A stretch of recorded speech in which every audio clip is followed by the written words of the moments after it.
A young couple had been married for a couple of weeks, but the man was always asking his wife to quit smoking. One afternoon, she lit up after some lovemaking and he said, "You really should quit." She, getting tired of his nagging, said, "I really enjoy a good cigarette after s-." He replied, "But they stunt your growth." She asked if he ever smoked, and he replied that he never had. Smiling and lifting her gaze to his groin, she said, "So, what's your excuse?" Young man is walking his dog in the park when a beautiful young woman stops to admire the animal. "What's your dog's name?" she asks flirtatiously. "Herpes," replies the dog's owner. "How odd," exclaims the woman. "Why in the world did you name your dog Herpes?" The young man replies, "Because he just won't heal." How to impress a woman. Compliment her, cuddle her, kiss her, care for her, love her, tease her, comfort her, protect her, hug her, hold her, spend money on her, wine and dine her, care for her, stand by her, support her, go the end of the earth for her, buy Valentine's gift for her, always remember your wedding dates, give her attention, give her a massage, take her out on fancy restaurants and treat her like she's the only queen in the world. How to impress a man. Go up to him without clothes. A priest was driving along and saw a nun on the side of the road. He stopped and offered her a lift, which she accepted. She got in and crossed her legs, forcing her groin to open and reveal a lovely leg. The priest took a look and nearly had an accident. After regaining control of the car, he stealthily slid his hand up her leg. The nun looked at him and immediately said, "Father, remember Psalm 129? The priest was flustered and apologized profusely. He forced himself to remove his hand. However, he was unable to remove his eyes from her leg.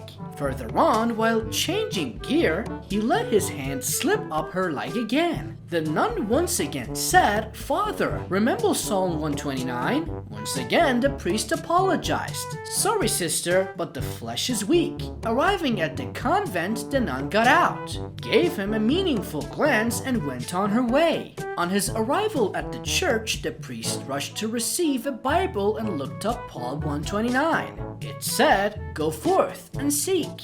Further up, you will find the glory."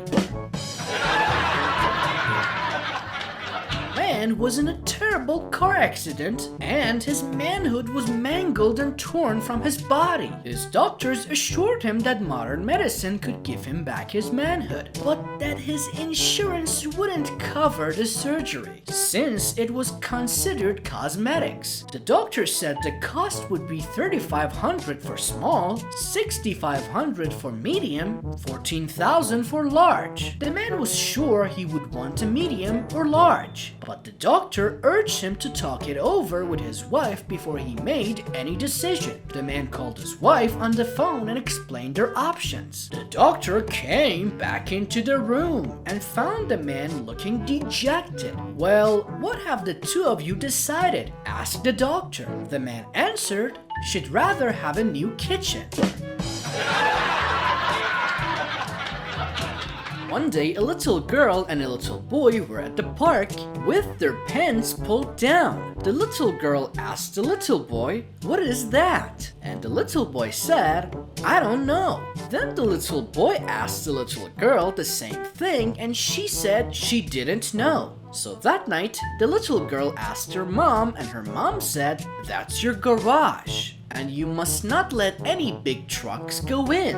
Meanwhile, at the little boy's house, the little boy asked his dad what it was, and his dad said, "That's your big truck, and you must not park it in any garage." The next day, the boy and the girl pulled their pants down again, but this time the girl went home with blood on her hands. Her mom screamed and asked why she had blood on her hands. The girl said, "The boy tried to put his big truck in my garage, so I pulled his two back tires off." Guy walks into the bar and sees a gorgeous blonde sitting on the bar stool all alone. So the guy sits down next to her and pulls a small box from his pocket. He opens it and there's a frog inside. The blonde says he's cute, but does he do tricks? The guy says yes, he licks girls' cats. So after talking with her for several minutes, he convinces her to come with him to his apartment. They get there and she takes all her clothes off, gets into bed, and opens her legs. The guy sets the frog right between her legs and it just sits there not moving at all. The blonde says, "Well, what's up?" The frog still does not move. So the guy leans over to the frog and says, "Alright, I'm only going to show you how to do this one more time." He came home from work sporting 2 black eyes. "What happened to you?" asked his wife. "I'll never understand women," he replied. "I was riding up an escalator behind this pretty young girl, and I noticed that her skirt was stuck in the crack of her ass. So I pulled it out, and she turned around and punched me in the eye." I can certainly appreciate that," said the wife. "But how did you get the second black eye?" "Well, I figured she liked it that way," said the husband. "So I pushed it back in." Little Johnny woke up in the middle of the night and went to the bathroom. On the way back to bed, he passed his parents' room. When he looked in, he noticed the covers bouncing. He called to his dad. "Hey Dad, what are you doing?" The dad answered, "Playing cards." Little Johnny asked, "Who's your partner?" The dad answered, "Your mom." Little Johnny then passed by his older sister's room again. He noticed the covers bouncing. He called to his sister. "Hey sis, what are you doing?" The sister answered, "Playing cards." Little Johnny asked, "Who's your partner?" She answered, "My boyfriend." A little later, Dad got up and went to the bathroom. As he passed Little Johnny's room, he noticed the covers bouncing. He called to his son, "What are you doing?" Little Johnny answered, "Playing cards." Dad asked, "Really? Who's your partner?" Little Johnny answered, "You don't need a partner if you have a good hand." An old man, Mr. Smith, was living the last of his life in a nursing home. One day he appeared to be very sad and depressed. Nurse Lisa asked if there was anything wrong. "Yes, Nurse Lisa," said Mr. Smith. "My private parts died today and I am very sad." Knowing her patients were forgetful and sometimes a little crazy, she replied, "Oh, I'm so sorry, Mr. Smith. Please accept my condolences." The following day, Mr. Smith was walking down the hall with his private parts hanging out of his pajamas when he met Nurse Lisa. "Mr. Smith," she said, "you shouldn't be walking down the hall like that. Please put your private parts back into your pajamas." "But, Nurse Lisa," replied Mr. Smith, "I told you yesterday that my private parts died." "Yes, you did tell me that. But why are they hanging out of your pajamas?" asked Nurse Lisa. "Well," he replied, "today's the viewing."